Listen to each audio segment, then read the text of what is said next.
తాకట్టులో ఉన్న బంగారాన్ని విడిపించి ఆ రోజు ఆన్లైన్ రేట్‌కు మేము కొనుగోలు చేస్తాం. అక్షయ గోల్డ్ హబ్. శ్రీమాత్రే నమః. శ్రీ గురుభ్యో నమః.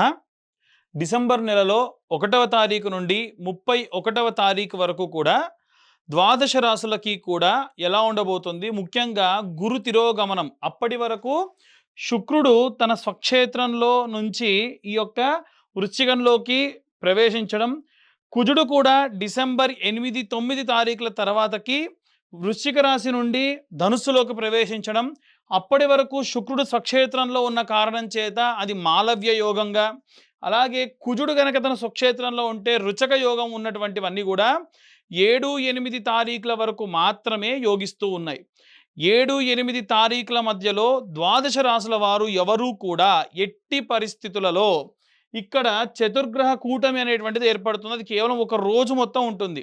ఆ రోజున మటుకు ఎట్టి పరిస్థితుల్లో ప్రయోగాత్మకమైనటువంటి పనులు చేయడం కానీ, విశేషమైనటువంటి కార్యక్రమాలు కానీ చేయకుండా ఉంటే మంచిది. అలాగే ఈ యొక్క ద్వాదశ రాశుల వారికి కూడా ఈ గ్రహ సంచారాల్లో భాగంగా ఎలా ఉండబోతుంది అనేటువంటి విషయాన్ని ఇప్పుడు మనం తెలుసుకుందాం. తదుపరి మిథున రాశి. మిథున రాశి వారికి సంబంధించి ఈ డిసెంబర్ 1వ తారీఖు నుండి 31వ తారీఖు వరకు ఎలా ఉండబోతుంది అనేటువంటి విషయాన్ని ఇప్పుడు మనం తెలుసుకున్నట్టయితే, గురుగ్రహం ఎప్పుడైతే మిథున రాశిలోకి ప్రవేశిస్తుందో నో లాస్ నో ప్రాఫిట్, న్యూట్రల్గా ఉంటాడు. కానీ ఈ రెండవ ఇంట ఎందుకు ఇక్కడ నేను గురుగ్రహాన్ని రెండిటికి కలిపి రాశానంటే, డిసెంబర్ 8వ తారీఖు తర్వాతకి గురు అనేటువంటి వాడు ఆ యొక్క గురుగ్రహం అనేటువంటిది ఆ యొక్క మిథునంలోకి ప్రవేశిస్తుంది. ఈ ద్వితీయ స్థానంలో సంచారం చేసినన్ని రోజులు ఈ యొక్క మిథున రాశి వారికి లాభం చేకూరుతుంది. ఎందుకంటే మనం ముందుగానే చెప్పుకున్నాం, గురుగ్రహం ఎప్పుడు కూడా 2, 5, 7, 11 స్థానాల్లో విశేషమైనటువంటి 7, 9, 11 స్థానాల్లో విశేషంగా లాభిస్తాడు. అయితే మరి ఎలా అంటే గురు తిరోగమనంలో భాగంగా ఈ యొక్క గురుగ్రహం అనేటువంటిది మిథునంలోకి వెళ్ళింది. కొన్ని రోజులకు అంటే ఆల్మోస్ట్ వచ్చే సంవత్సరం జనవరి, ఫిబ్రవరి టైంకి మళ్ళీ అతను ఆ యొక్క గురుగ్రహం అనేటువంటిది ఈ యొక్క కర్కాటకం గుండా సింహంలోకి ప్రవేశిస్తారు. అప్పటి వరకు వీరికి కాస్త ప్రశాంతంగానే ఉంటుంది. అంటే వీరు ఏవైనా ఖర్చుల విషయానికి వచ్చినా, ఏదైనా విశేషమైనటువంటి ఖర్చులు పెట్టాలి, పిల్లలకు సంబంధించిన ఖర్చులు, విద్యా సంస్థలకు సంబంధించిన ఖర్చులు, ఉద్యోగం కోసం బ్యాక్ డోర్లో పెట్టేటువంటి కొంతమంది డబ్బులు ఖర్చు పెడుతూ ఉంటారు. అవన్నీ వస్తాయి కానీ ఖర్చు మాత్రం పెట్టనివ్వరు. కానీ తృతీయంలో ఉన్నటువంటి కేతు ఎప్పుడూ కూడా ఏంటంటే మిస్పర్సెప్షన్. ఎందుకంటే రాహువు కానీ కేతువు కానీ మంచిగా స్ట్రైట్గా చెప్తే అది స్ట్రైట్గా డెలివరీ చేయరు, దాన్ని రాంగ్గా డెలివరీ చేస్తారు. మీరు ఒకటి మాట్లాడితే వారు ఇంకొకటి అర్థం చేసుకోవడం, లేదా మధ్యలో ఉన్న వ్యక్తి ఇంకొకటి అర్థం చేసుకొని చెప్పడం జరుగుతూ ఉంటుంది. అలాగే ఈ యొక్క మిథున రాశి వారికి సంబంధించి షష్టమ స్థానమునందు సూర్యుడు, శుక్రుడు, కుజుడు ఈ ముగ్గురు కూడా చూసుకుంటే సూర్యుడు ఎప్పుడూ కూడా 6వ స్థానంలో లాభిస్తాడు. అందుకే సూర్యుడు ఎప్పుడు కూడా 6వ స్థానంలో లాభిస్తాడు. అలాగే శుక్రుడు 6వ స్థానంలో లాభించడు. కుజుడు 6వ స్థానంలో లాభించకుండా సప్తమంలో లాభిస్తాడు. అయితే ఈ 8వ తారీఖు ఈ గురువు ఎప్పుడైతే ఇందులోకి వెళ్తాడో ఇక్కడున్న కుజుడు కూడా ఇందులోకి వచ్చేస్తాడు. అప్పుడు ఈ యొక్క కుజుడు ఈ రాశి వారికి లాభిస్తాడు. సో ఓవరాల్గా ఒక గ్రహం అనేటువంటిది లాభం ఇచ్చేటువంటి గ్రహము లాభించకపోయినా ఈ సప్తమంలోకి వచ్చినటువంటి ఈ కుజుడు మాత్రం లాభిస్తాడు. దాంట్లో ఎటువంటి సందేహము లేదు. పంచమంలో ఉన్నటువంటి బుధుడు చాలా సౌమ్యుడు, బుధగ్రహము. వ్యాపార సంబంధిత విషయాల్లో చాలా బాగుంటారు. కానీ ప్రేమించి వివాహం చేసుకోవాలి అనేటువంటి ప్రపోజల్తో ఎవరికైనా సరే వారి యొక్క పెద్దలకు చెప్పినప్పుడు మీరు ఎక్స్పెక్ట్ చేసినంత సాఫ్ట్గా అయితే పని కాదు. ఉన్నటువంటి సమయం ఏదైతే ఉందో అంత ప్రశాంతమైన సానుకూలమైనటువంటి సమయం కాదు. ఎందుకు చెబుతున్నానంటే, ఇప్పుడు ఈ గ్రహ సంచారాల్లో భాగంగా బుధుడు కూడా 7వ తారీఖు తర్వాతకి ఈ యొక్క వృశ్చికంలోకి వచ్చేస్తాడు. 4 గ్రహాలు కలిసి ఉన్న సమయంలో మీరు పొరపాటున విషయం చెప్పారనుకోండి, అది మీకు లాభం కంటే నష్టమే ఎక్కువ చేస్తూ ఉంటుంది. బుధుడు షష్టమంలోకి ప్రవేశించిన తర్వాతకి కాస్త లాభం, అంటే 8, 9 తారీఖుల తర్వాతకి వీరికి ఏదైనా సరే ఆ పరమైనటువంటి విషయాలకు వెళ్ళండి, చెప్పండి, ఖచ్చితంగా లాభిస్తుంది. అలాగే ఈ యొక్క మిథున రాశి వారికి సంబంధించి దశమంలో శని, అలాగే నవమంలో రాహుగ్రహ సంచారము, దశమంలో శనిగ్రహం ఎప్పుడు కూడా లాభిస్తుంది. దాంట్లో ఎటువంటి సందేహము లేదు. అయితే శని దశమంలో లాభిస్తున్నప్పటికీ రాహుగ్రహానికి సంబంధించి నవమంలో సంచారం చేయడం వలన ఏదైనా దూర ప్రాంతాలు ప్రయాణం చేయడం, ఆ ప్రయాణంలో ఏదైనా యాక్సిడెంట్స్ లాంటివి అవ్వడం జరగవచ్చు. కాబట్టి జాగ్రత్తగా ఉండండి. ఓవరాల్‌గా చూసుకుంటే ఈ రుచక యోగం అనేటువంటిది వీరికి ఈ యొక్క వృశ్చికం నుండి ప్రవేశించి ధనుస్సులోకి వెళ్ళినప్పుడు లాభిస్తూనే ఉంది. గురు తిరోగమనం కూడా లాభిస్తుంది. ఇవన్నీ కూడా మనం ఓవరాల్‌గా ఈ యొక్క గోచార రీత్యా చెప్పేటువంటి విషయములు. ఎవరి జాతకంలో వారికి ఈ గ్రహ సంచారాలు ఇలా ఉండవు. వాళ్ళ లగ్నాన్ని బేస్ చేసుకొని మనము దశాంతర దశల గురించి, అలాగే ప్రతి ఒక్కళ్ళ జాతకంలో ముఖ్యంగా మనకు date of birth, time, place ఉంటే తిథి, వార, నక్షత్ర, యోగ కరణాలు ఈ కాంబినేషన్‌లో వీరికి ఎలా ఉండబోతుంది, దశాంతర దశలు ఎలా ఉంటాయి, అష్టక వర్గ, నవాంశ ఎలా ఉంటుంది, అందులో సూర్యాష్టక వర్గ, గురు అష్టక వర్గ అని అష్టక వర్గాలకు సంబంధించి విడివిడిగా 16 భావచక్రములు, వివాహము, వృత్తి, సంతాన సంబంధిత విషయాల గురించి డీటెయిల్డ్‌గా 60-70 పేజీల్లో ఇస్తాను. తర్వాతకి మీతో డీటెయిల్‌గా మాట్లాడడం కూడా జరుగుతుంది. రూ.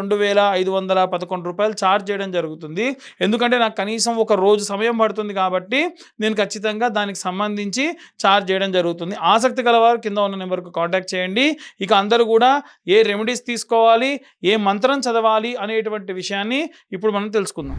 ఇప్పటి వరకు మనం ఈ రాశి వారికి సంబంధించి డిసెంబర్ నెలలో ఉన్న గ్రహచారాల్ని బట్టి, తిథి, వార, నక్షత్ర, యోగ కరణాలని బట్టి మనం జాతకాన్ని విడివిడిగా చెప్పడం జరుగుతుందని చెప్పుకున్నాము. కానీ ఇప్పుడున్నటువంటి పరిస్థితుల్లో వీరు ఏ మంత్రం చదవాలి ఈ డిసెంబర్ నెలలో అనేటువంటిది ఇప్పుడు మనం తెలుసుకుందాం.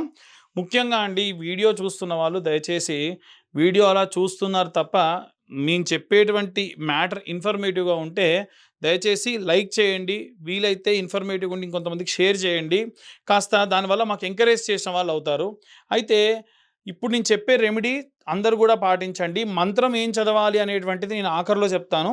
ఇప్పుడు ఆ రెమెడీస్ ఏంటంటే, మీ దగ్గరలో ఉన్న నవగ్రహ దేవాలయానికి వెళ్ళిపోండి. నిత్యము కూడా ఒక ధాన్యం, ఒక పిరికెడు ధాన్యం తీసుకొని వెళ్ళాలి. అది ఏ ధాన్యం తీసుకెళ్ళాలి అనేటువంటిది ఇప్పుడు తెలుసుకుందాం. ఆదివారం నాడు ప్రారంభించాలనుకోండి, పిరికెడు గోధుమలు అంతే, ఒక ఆకు డొప్పలో వేసేసి, చిన్న మట్టి ప్రమిదలు మీకు బయట నెయ్యి వేసి అమ్ముతున్నారు ఆల్రెడీ, అది తీసుకొని వెళ్ళి ఆ ధాన్యంపై పెట్టి వెలిగించండి. తర్వాతకి 21 ప్రదక్షిణాలు చేయండి. ఎన్ని ప్రదక్షిణాలు? 21 ప్రదక్షిణాలు చేసి మళ్ళీ 6 ప్రదక్షిణాలు అపసవ్య దిశలో, అంటే clock wise 21, anti clock wise 6. ఇది నేను మళ్ళీ ప్రతి రోజుకి చెప్పను. మీరు నవగ్రహాల గుళ్ళో ఎప్పుడు ప్రదక్షిణ చేసినా 21 ప్రదక్షిణాలు చేయాలంటే 7 గ్రహాలకి 7 మూళ్ళ 21, రాహుకేతువులకు యాంటీ క్లాక్ వైజ్ డైరెక్షన్లో 2 మూళ్ళ 6 ప్రదక్షిణాలు, మొత్తం 27. అందుకే 27 నక్షత్రాలు మనకు ఉంటాయి నవగ్రహాల్ని బేస్ చేసుకొని. అయితే ఇలా చేయడం వలన నక్షత్ర నవగ్రహ దోషములుంటే పోతాయి. అది కూడా సూర్య సంబంధితమైనటువంటి దోషములుంటే ఆదివారం నాడు చేయడం వల్ల.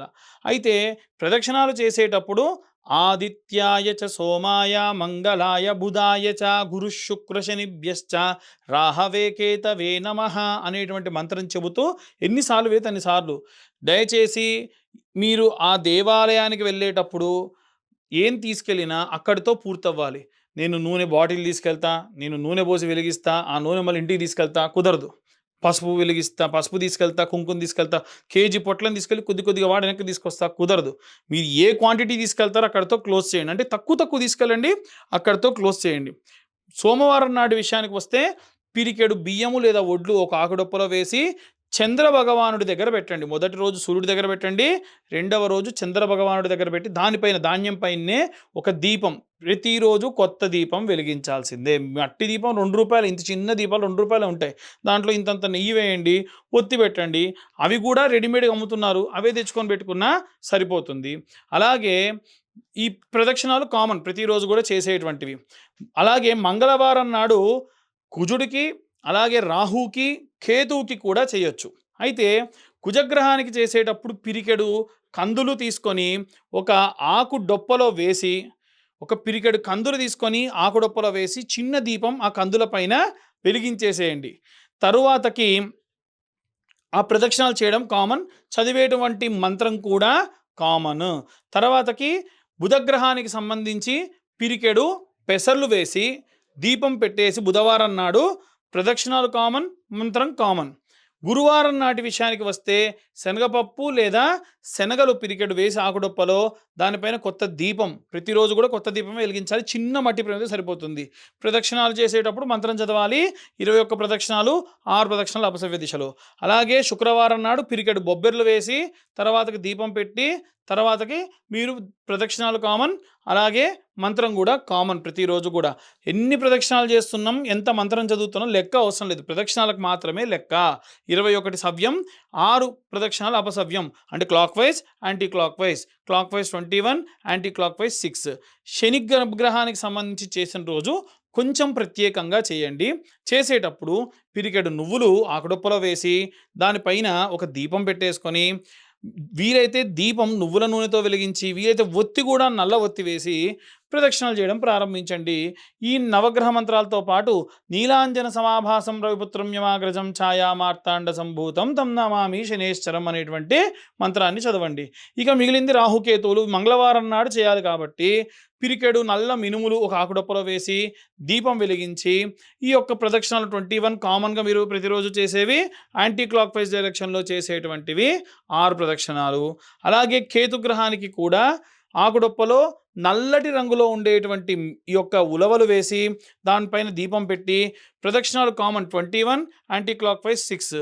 ఇన్ కేసు రోజు మీరు ఏమైనా పండ్లు తీసుకెళ్తారా, ఒక 2 పండ్లు తీసుకెళ్ళండి, అంతకు మించి వద్దు. ఏ గ్రహానికి మీరు తీసుకెళ్తే ఆ గ్రహానికి తీసుకెళ్ళండి. లేదు ప్రతి గ్రహానికి కూడా బెల్లం ముద్దలు పెడతా అంటే చిన్న సైజులో బెల్లం ముద్దలు ప్రతి ఒక్క గ్రహానికి పెట్టండి. పూలు కావాలంటే ఏ రోజు ఏ గ్రహానికి పూజ చేస్తే ఆ గ్రహానికి మీరు పూలు పెట్టండి. అలా విశేషంగా ఈ యొక్క నెల రోజులు కూడా చేయండి. ఎందుకు అంటే గ్రహ సంచారాలు విపరీతంగా మారుతున్నాయి. సంవత్సరం ఆఖరికి వచ్చేసింది. వచ్చే సంవత్సరంలో జల సంబంధితమైనటువంటి విషయాలు, అగ్ని సంబంధితమైనటువంటి ప్రమాదాలు విశేషంగా జరగనున్నాయి. కాబట్టి అలాంటి ఎన్నో రకాలైనటువంటి ప్రమాదాలను మనం దాటుకొని ప్రశాంతంగా ఉండాలి అంటే, శక్తిని చేకూరాలంటే నవగ్రహాలు నక్షత్రాలకు సంబంధించిన సంపూర్ణ శుభ కృపా కటాక్షాలు మన యందు ఉండాలి. ఇవన్నీ కూడా చెప్పేటువంటి రెమెడీస్ గోచార రీత్యా చెబుతున్నటువంటి విషయములు. డీటెయిల్డ్గా జాతకం కావాలనుకున్న వారు మీ పేరు, మీ date of birth, time, place ఉంటే జాతకం గురించి ఇంకా డీటెయిల్గా చెప్పి ఇలాంటి రెమెడీస్ వారి వారి పరిస్థితిని తగ్గట్టుగా చెప్పొచ్చు.